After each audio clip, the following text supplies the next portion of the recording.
Vous connaissez l'exécutif des musulmans depuis qu'il a été créé? Oui, absolument, puisque je faisais partie de l'Assemblée provisoire, j'ai fait partie de la première Assemblée en 2000, l'Assemblée élue, et puis j'ai été viré par la ministre de la Justice quand elle a eu son fantasme de mettre en place les conséquences que nous avons à l'heure actuelle.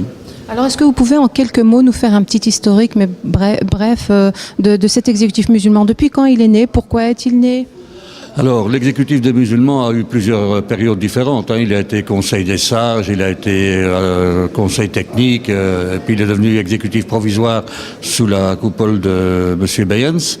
Et puis il est devenu exécutif à partir du moment où le ministre de la Justice de l'époque a accepté donc que nous puissions faire des élections pour élire notre exécutif.